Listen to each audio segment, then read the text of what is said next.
Okay, now we're live. Calling case 202-170-5743, the people versus Devontae Ramon Ross.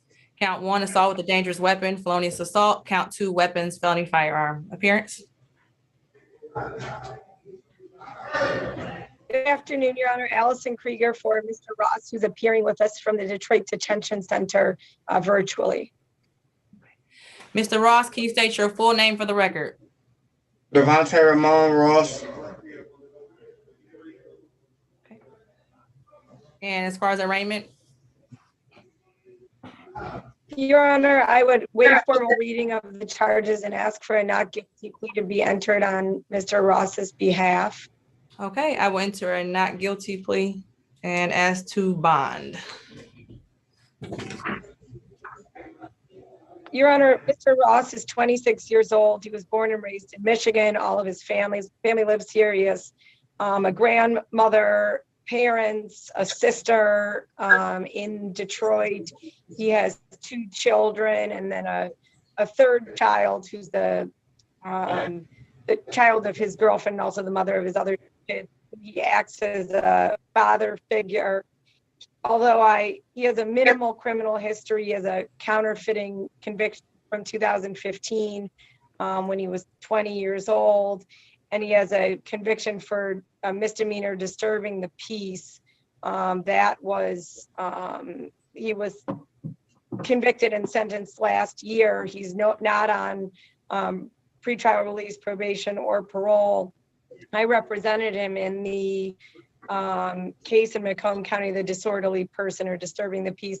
We appeared on that case probably no less than, I would say, 10 times, and he appeared as he was supposed to every single time. I'm not aware of any history of non-appearance, and certainly in that case, he appeared.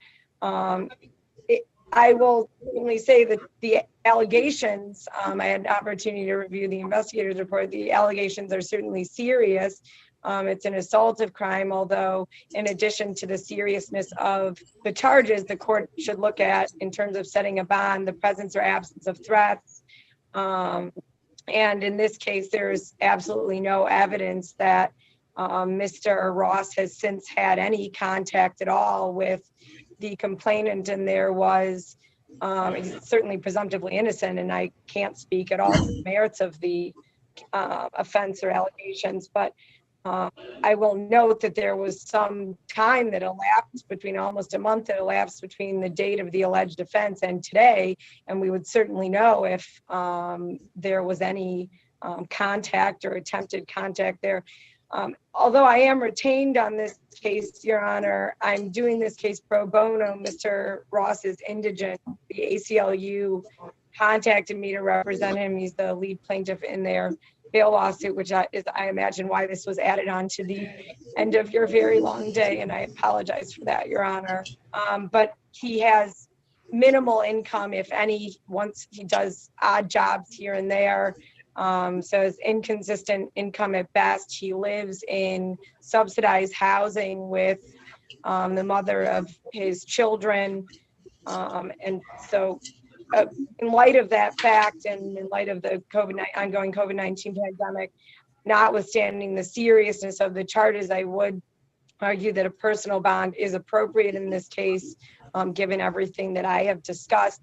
Certainly, if the court believed that there were any conditions that were appropriate to either ensure his appearance or ensure that any person or the community was safe, I would leave that to the discretion of the court. The only thing I would ask, if the court believed the GPS tether was appropriate, I would ask that the court waive the cost of the tether. I understand it. The court is able to do that for indigent defendants. But otherwise, as I understand it, a very low cash bond, like a $500 10% bond, is something that he and his family could make. Otherwise, it's effectively a remand, Your Honor. One question. You mentioned 2015. I couldn't hear you. You said he had a conviction from 2015. I didn't hear what it was for. counterfeiting. He has no assaultive criminal history, no convictions, no assaultive criminal convictions. Okay, thank you for that. I didn't get that the first time.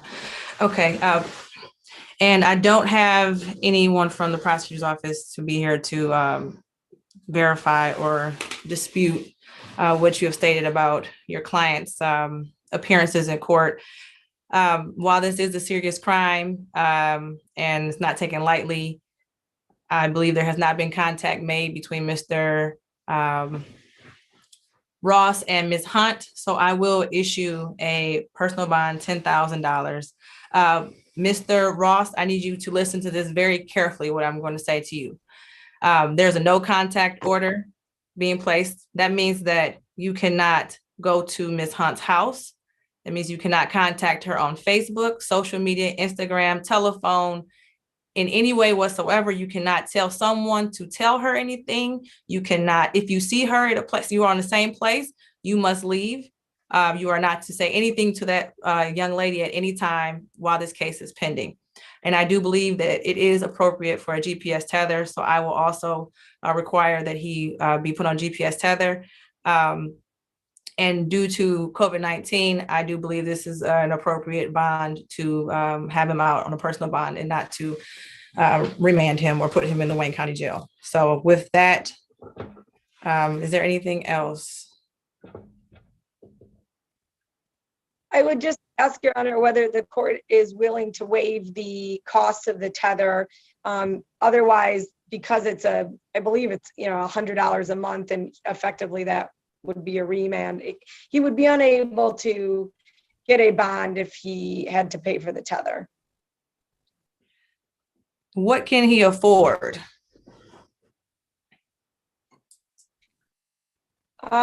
He could afford, as I understand it, 510%, so effectively $50.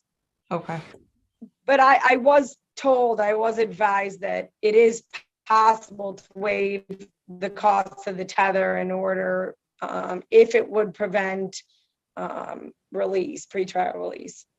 Okay, so I will put in the file if it is allowable to waive the fine. I have not waived tether fines before, so I'm not too sure if that's something that can be done, but if it can be done, I will allow that.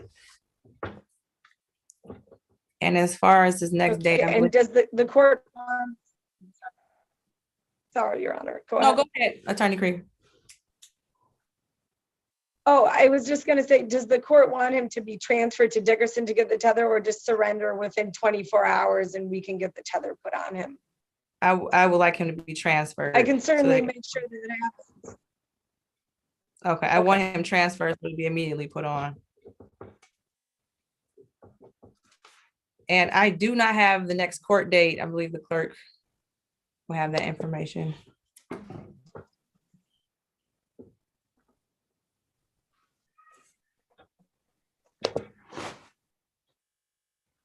Madam Clerk, can you, there we go. Okay. Hi, the next court date that was given, since you gave a personal bond, is April the 27th at 8:30 for a probable cause. Okay, did you hear that, Attorney Krieger? I did. Thank you, Your Honor. And is that in front of Judge King, I believe, is his judge of record? It's gonna be, yes, in front of Judge King. Okay, thank you, Madam Clerk. You're welcome. Okay, is there anything else, Attorney Krieger? Nothing, Judge. Just thank you so much for adding this on to what I imagine was a long day. So I appreciate that courtesy. It's my job. Okay. You all stay safe. Have a good day. All right, Thank you so much.